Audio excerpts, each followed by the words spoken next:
It all started with cards and memorization, one of the greatest minds the world has ever seen. Introducing Jim Carroll, author, speaker, and mentalist turned memory expert. He has been studied by Florida Hospital for his brain and memory and is a frequent speaker at MIT.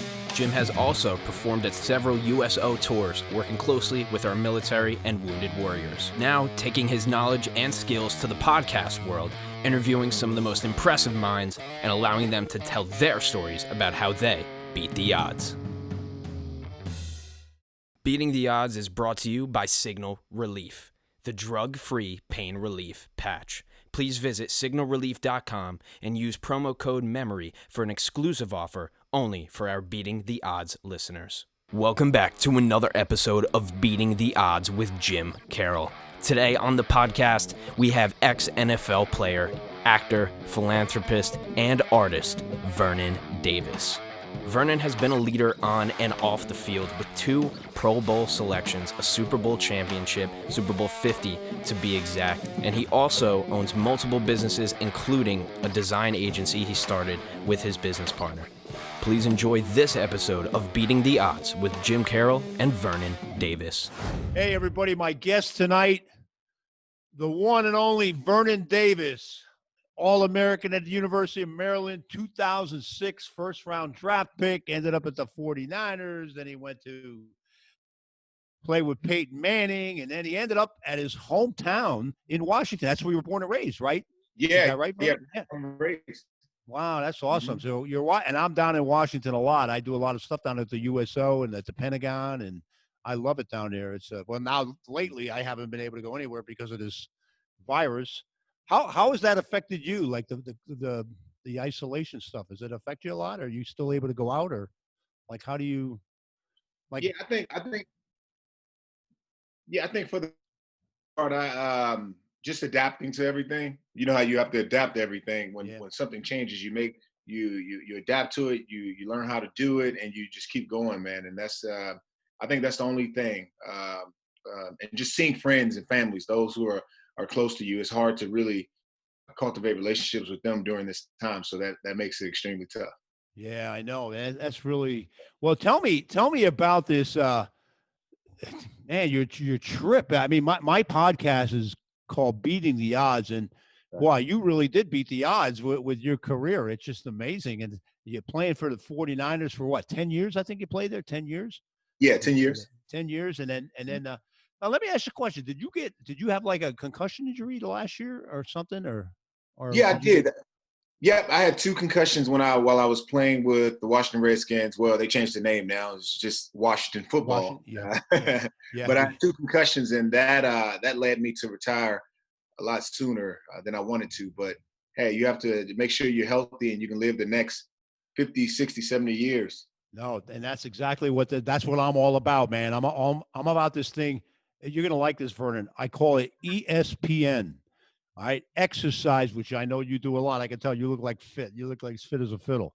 Exercise, but not just your body, your brain. I do this cognitive fitness exercise. I'll get into it with you a little bit. But E for exercise, S for proper sleep. P, in my opinion, is the most important. Positive energy, and N for nutrition. And that is the key to overcoming a lot and keeping a lot of these neurological disorders away, like CTE and PTSD. I mean, this is what I do. I help our wounded warriors suffering from PTSD by doing these games that I do with playing cards. And I teach people how to count cards, and it's cognitive fitness, because what I did was on my exercise bike in the other room, I had like a super enlarged heart. I had cardiomyopathy when I was 50. I started doing this bike and I never gave up. It was so boring. And I forced myself to memorize these cards, not knowing it was going to turn into what it did today. And now I no longer have the cardiomyopathy. I the first time they ever seen a reversal of an enlarged heart. This cognitive fitness crap is for real, man. This is really, really important for all the NFL athletes, all the UFC fighters, all the boxers to get into that cognitive fitness as well as the physical fitness. And what do you think about that? Do you believe in that stuff? You believe in that cognitive fitness? Yeah, I definitely believe in it. I think pushing yourself and going to that place where most people don't go, right? Yeah. And a lot of people don't go there is because maybe they don't believe in it, they don't have the faith, or they just never had the opportunity to get there. But someone like yourself who can show them and prove that, hey, this actually works. Now they have the opportunity to really experience it and see that, hey, this is true. You should believe in this and you should do it.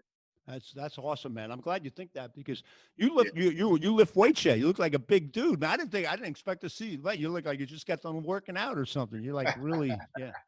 So now let me ask you another question. So University of Maryland, I've been down there. I performed in a college market. I've been at like 3,500 colleges in my career as a mentalist. That's what I used to do, like a mind reading act. And I've been there several times. That is such a cool place. So you graduated from University of Maryland, huh? That was Wow. Wow. University of Maryland in 2000, left in 2006, and went to go play for the San Francisco 49ers right after that. Yes, number 85, baby. I remember you. I remember you. Yeah. Now I wanted to ask you this question. So you were 85 for the 49ers, and then when you came back to Washington, you were 85, and then when you went to Denver for that year, you were 80. What happened with that? What happened with the number? Did that like feel unlucky to you, or was it psychological? Like a lot of players that stick with the same number. I always wanted to ask people that when you lose your number like that, what does it play like does it have an edge on you, or what? Yeah, no, I don't think so. In my case, it was a guy there and another tight end, and he had number 85. Yeah. So the only choice I had was 80. They had another number. I can't remember what the number was, but they had number 80. And sometimes guys will buy the number from the guy, right? But I didn't want to do that. I knew he wore number 85 for a reason. So I was like, hey, I'm not going to trouble him to even ask him if I could buy it. I'm just going to take 80 and just make it work. Oh, that's so nice. And it ended up being lucky. Hey, a Super Bowl ring, baby. Super Bowl 50 on top of it. Oh, my God. That's like a special Super Bowl 50. Yeah. You know, that's like really great. What's up with you, bro? Yeah, man. I'm just happy to be out here with you. P. Rich, you never failed me, man. You never failed me. What's up, Vern? How you feel today? Hey, Chad, how you doing? I feel better now that you're here. Yo, if there was an award, like for the best dress, best style, you would get it. Nah. Okay. 7 or 9? No, you would, seriously, man. You like set trends around here, man. Good dude, Jay Reed. Hey, you remember when you first got here, man? I was messing with you. I said, this is a good dude right here. Y'all LA boys, man. Y'all swag on a different level, man. You know you be out there. I know, man, but it's not, it's rare when you actually get one on your team, man. They got to just hold on to the swag, man. Little something make me feel comfortable out here. Great player, good style. Ooh. Man, you got it all, man. Coming from the GOAT, I love that. Since you've been here, you always been my favorite guy, man. 1-5, my favorite player. Oh, you too kind, man. Thank you so much. Thanks, Evan. Thank you, man. My favorite guy.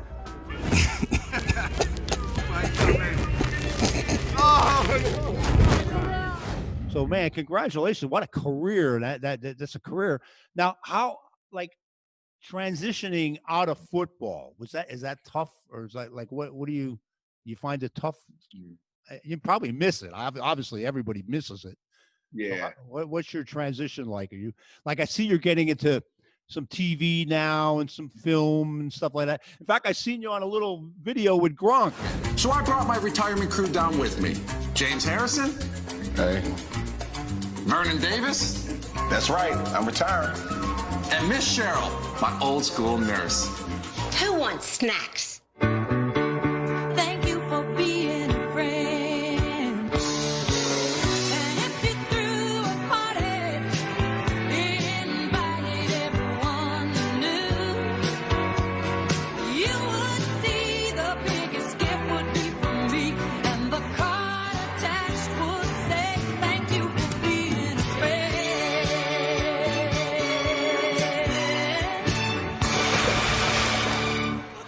Gronk's a friend of mine. Gronk does a lot of work with the military and at the USO and stuff. And I seen you do a little video with him and stuff like that. So is that where you're heading? TV, movies, or do you think? Is that the next step? Yeah, I love television. Yeah, I love television. I love movies. I've been working the craft since I've been retired. I've actually had a lead role in two films. The first one, Red Winter, which is in post-production, and then A Message from Brianna.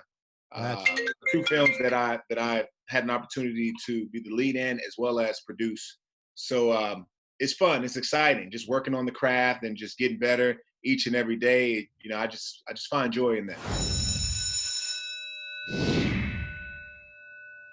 Billy Belletti. Vernon Davis always loved football. Here. Thomas Cooley. All day long, baby.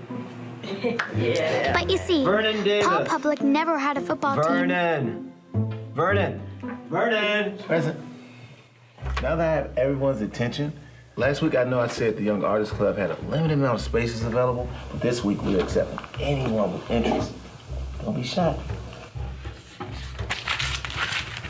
DJ, real nice. You just lost recess. Well, my dad says that the Young Artists Club is a gateway to homelessness. Well, you know what? You're in the Young Artist Club. See you after class.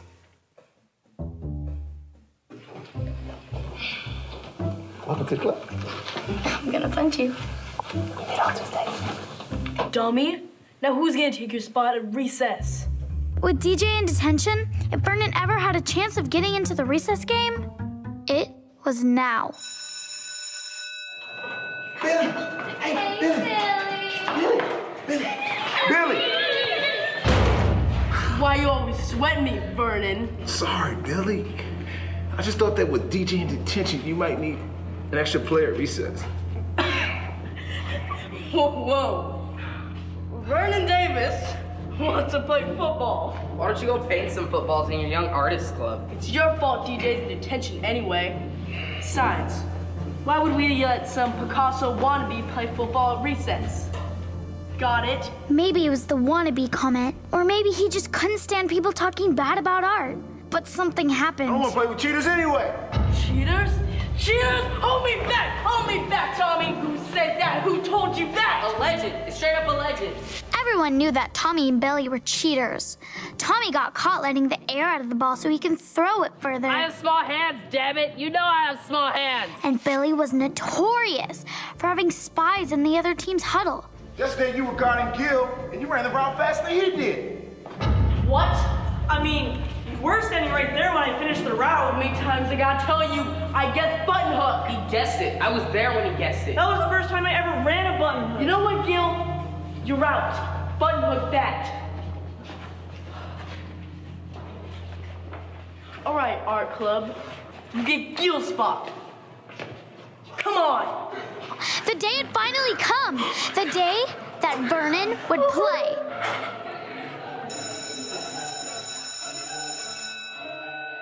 It was business as usual, with Tommy getting picked first by Billy, Buster next, then Rex. You see, Vernon had stood here before, but this time it was different.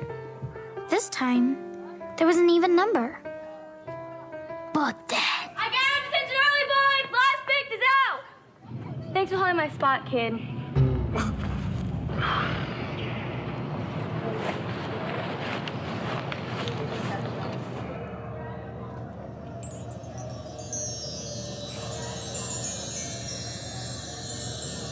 They won't let you play, huh? Who are you? Who are they? Roger Goodell on the playgrounds? Who's he talking to? I don't know. Who's Roger? Doesn't matter. Do you really love football, or are you just playing around? I love it. Because when you love something, nobody in the world can stop you from doing it. Especially not a couple of punks who are afraid to play tackle. But my team doesn't have... Nobody! But Billy and Tommy... Nobody!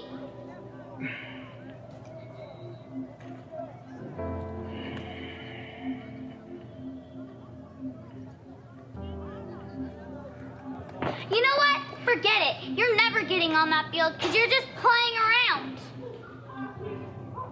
Might as well just give up. Give up. Give up. Billy! Vernon Davis wants to play football. Why don't you go paint some footballs in your Young Artists Club? My dad says that the Young Artists Club is a gateway to homelessness. Why would we let some Picasso wannabe play football at recess?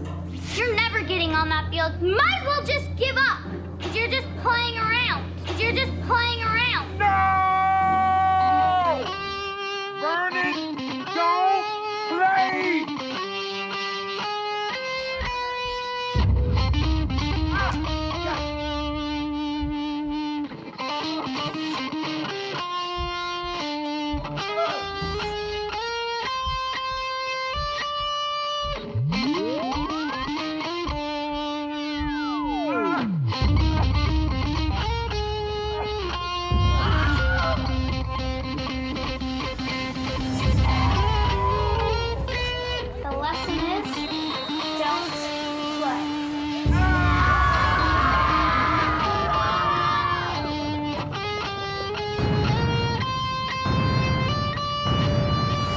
that's you know what? I could see something here, man. I just know something about you. I could, this is what I do. I like 1990. I predicted a lottery in Pennsylvania. Only one that ever did that.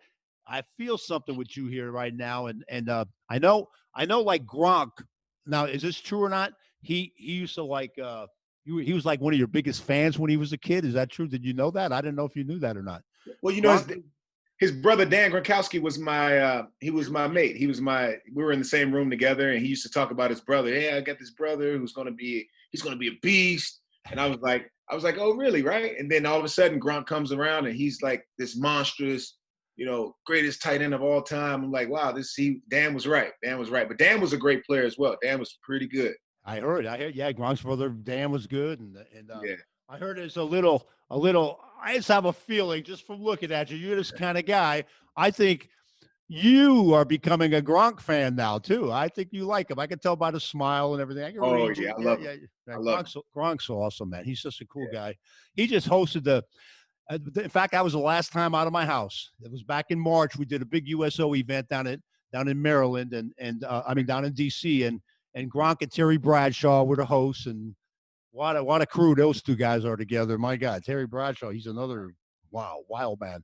But so now we also have another common guy, Henry Penzi, and I know Henry launched what was it, Carmen Electra? I remember that really well. In fact, that's the first time I met Carmen Electra was on NBC's Phenomenon, and Henry kind of had a big part in her career. And I think he had Mark Wahlberg for several years. He was with him, and hey, he's the kind of guy that could possibly open up some doors. And I could see you and Gronk being a movie together, a television show like Gronk's doing right now with Shaq. You two guys should go at it. That would be really cool. You and Gronk versus Vernon. That would be really cool. I'd like to see that. That would be really cool.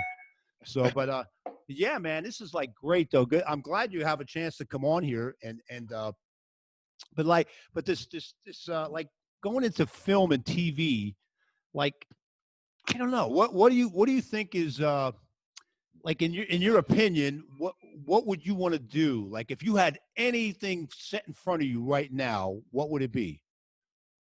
An opportunity for TV or film, what would it be? I would love the opportunity to work with Will Smith. Oh my God. Yeah, Will Smith. I would love to work with him. He's one of my favorite actors of all time, and he's just a thrill to watch, man. And I believe deeply in, like, I've been on this show. It's called Coast to Coast AM. Okay. Like 14 times, and it reaches millions and millions and millions of people. I believe that if you put things out there, it will happen. I believe you will be in a movie with Will Smith in the future. That's it. All you have to do is want it. If you really want something bad, that you just ask for it. If you really want something, yeah, I could see that happening with you, man. That would be really, really cool. Being in a Will Smith movie. He's he's one of my favorite actors, Will Smith. And I'm a movie guy. I like have all these movies memorized and things like that.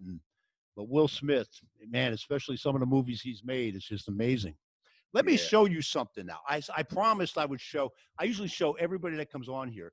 I have a big card. I'm going to place it right here like this, just to show you anything is possible with the mind. And here's a little deck of cards. All right. And I don't know if you could see. You try all the cards are different. It's definitely a real deck of cards. Now, here's what I'm going to do. Vernon, I'm going to take one card at a time, and I'm going to place it on the table in front of me. And like there, I'll take a couple here, one at a time with it. And you could just stop me anytime your little heart desires, just say stop. And I'm going to predict something that's really, really cool. You're not going to believe this. I'm going to influence you to stop me at a specific card. Let's see if it works. Just say stop anytime you want. Stop. Now, do you want to use this card or do you want to use that card? The one on top or the one on a pile? You want me to stop here or down here? The one on the table. On the table. Now watch, I'm not going to do it. I'm doing this in super slow motion. So you stop me at this card. Let's see what it is. Could you see that? There. Two hearts. Two hearts. We're going to put it right down here. And you could have stopped me at any one of those. and you could have stopped me at any one of these. All right. Okay. I had that big card sitting there all the time. Look at that. What is that? I have no idea how that works. I mean, I've been doing this for, isn't that cool? But this is what I do. I do a lot of fun. That's called mentalism. I do like mentalism things and you know, from traveling around the world and military bases and with the COVID and everything that's going on, I have this in my, I have to keep going. So that's why I started the podcast and to bring on incredible people like yourself. This is going to be fantastic. And it would be much neater if we're in a studio together. And believe it or not, I might have a studio in Washington. All right, probably in September. And if that happens, man, I want you to be one of my first guests in there. That would be cool. Then you come in the studio and it's all, you know, it kills the virus and everything else. And we have a doctor right there, tests everybody. It'd be really cool. But, nice. So what else? What else is there? Like, what else would you like if you could get anything out? Like, what would you like to tell everybody? Like a lot of your fans and everything, because you are like, you're too young to be retired, man. You should go down and give Gronk a run for his money down there in Tampa Bay. That would be really cool. He's so good. that would be cool. Yeah. So, but yeah. So you got like how? Let's see. I think you were born like I think 1984 or something like that, right? 84. So you're a young guy. That's pretty cool. And I think you were born on a Tuesday, right? Tuesday. Yeah, January 31st. See, I have all this, my mind, that's how my mind works, Vernon, all right? I have all this crap memorized. I have all the zip codes memorized. I basically have no life. But what I do is I teach NFL athletes and wounded warriors how to count cards. That's what I do. Like how to take these cards and actually count them. Like you can, you know, like if you take a deck of cards like this, all right? And if you sit at a table, like no matter how much you shuffle these cards up like this, all right? And he would cut them like this, and you could spread them out on a table like this, flip them over like this, and you could tell every single card. You could see the indexes of all the cards in a matter of seconds. That's how fast I count. So like I'm, you know, like if I go, like say you want to count a blackjack house, say you shuffle up the cards, you mix them up like this, like watch, and you remove the cards like this. And once again, just say stop anytime you want. Stop right there. All right. Yeah. Now you could have stopped me anywhere you wanted, but you stopped me there, and you could see all of these cards are the same, like this. They're all different, rather. And you stopped me at that would be card number 20, which was the King of Diamond. All right. See, and that's what I do. It's like everything's memorized in my head. Now, tell me that wouldn't be cool to learn how to do this stuff. Yeah, this is what I do. I teach it, and it's a good exercise for the brain. And at the same time, you have fun with your buddies when you get together and you have a deck of cards. And the ladies love this stuff too. But that's kind of what this podcast is all about: having fun with people and guests. And it's tough to do virtually, you know what I mean? But this is so cool. So what's up? What's up next on the agenda for you? Never, nothing like coaching, any of that, nothing like that, or. Yeah, just acting, just working away. I have 3 different coaches that I work with every week, just working on the craft, just getting as good as I possibly can, and just waiting for the next opportunity. Produce content, writing, and just reading scripts.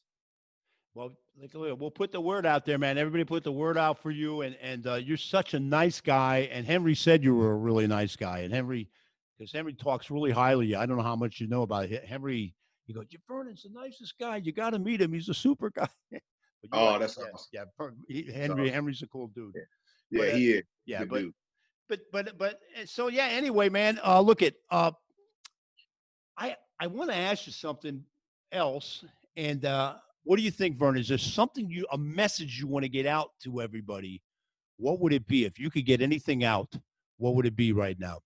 Yeah, for me, I think just encouraging people to just continue to be benevolent, helping others. That's what life is all about: helping each other, right?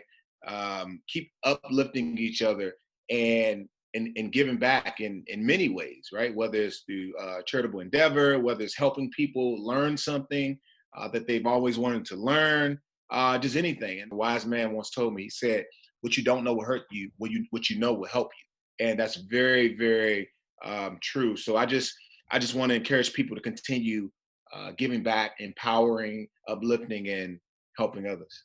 That's so cool, man, because you guys have such a voice. You know what I mean? It's such a voice, and you could help so much out here by speaking up, and Right. it's always great to hear that, especially from like NFL athletes. You're so respected. You know, once you leave that field like that, and how about like the announcing? I think I heard you last? Right around when was it? I heard you like do a little bit of an announcing. Did you like that? Is that something you may be interested in doing some more? Or? I like it. Yeah. What was that on Fox? I think it was. I think I heard you on Fox once or something. I think it was on. It might have been Fox, NFL Network. Yeah. Fox, NFL Network. Yeah. I think I heard you on it, and it was really cool. Because I heard it, I was like shocked to see you on there, and you know, a lot of guys, they pursue that and they pursue different things, and you know, it's just good that you got to keep out there, keep active, and keep that voice going, because you have an amazing, you know, when you speak, people listen. I could tell you have that about you, and that's why when I first seen you, when you first came on, I could feel this from you, like, wow, this guy has a presence. You have like this presence about you, and that's why I said you're going to be successful in television and film. But maybe there's something else here that you have that, you know, successful in something else. You do have a presence, Vernon. Let me tell you, you intimidate me when I talk to you. I mean, that doesn't happen too much. Hey, I hang out with Ray Lewis in the past, and people, and Shaq, and people like that. But there's something about you, man. There's this presence that emulates off the screen when I talk to you, and that's why there's something here. You know what? I'm going to go out and predict that you didn't even see your prime yet. There's something here that's much, much bigger than what you have done up until this point. I don't know what it is. I can't get a grasp on it, but I feel that from you. And that's why I'm like, when I talk to you, I'm like, wow, I'm losing I don't know what to say. It's like there's something about you that is, you have this presence. Did anybody ever tell you that? You have an amazing presence. You have that, like right now when I look at you, wow, you got that look. It's just really cool. So yeah, I appreciate that. No, I never heard that before, but I'm hearing it now, so I appreciate that. No, I'm telling you, you got it. You got it down, man. You got it locked down. You got that TV look. You got that film look. You got that smile, that big $1 million smile, man. You're gonna make it, baby. I know you're gonna be really huge with the television and a film. So, man. But thanks so much, man, for being a guest on here. You're it's just an honor to have you on. It's just really cool. And like I said, I feel this energy. It's just amazing how I feel it over the screen. And you ask my producers. I had some amazing people on my podcast so far, and I haven't felt what I feel from you. It's like really cool. I don't know what it is. I don't know what it is. It's something about you. It's like and this is what I do. I predict things, you know. 1990 daily number 222. I was right. It came up, and it's like a lot of different things, and my guy that I just had on, Louis Torrey, that's all he does is he predicts things. Maybe he's rubbing off on me, guys, to produce. Wow. Maybe Louis rubbed off on me, and I'm picking this up from Vernon. But I don't usually talk like this. I don't usually go out of the box, you know, and say something like that. But I feel that about you, man. So good luck with your future. Good luck. You had an amazing, amazing, amazing career.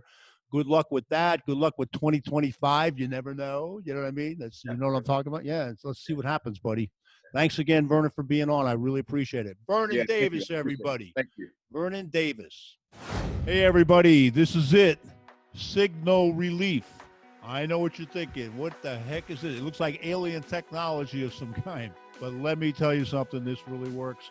I mean, I worked at a steel mill. I lifted weights when I was younger, and I hurt my back so bad, and chronic back pain for the last 20 years. And my buddy Mike sent me one of these in the mail, stuck it on my back while watching TV for an hour, and all of a sudden the pain's gone. This is the real deal. Rave reviews, Signal Relief. You can find it on the podcast site, jimcarroll.com/podcast, or I think it's signalrelief.com is connected with that as well. One of the best things I ever seen in my life, Signal Relief. Thank you so much for tuning in to another episode of Beating the Odds. Today on the podcast, we had Vernon Davis.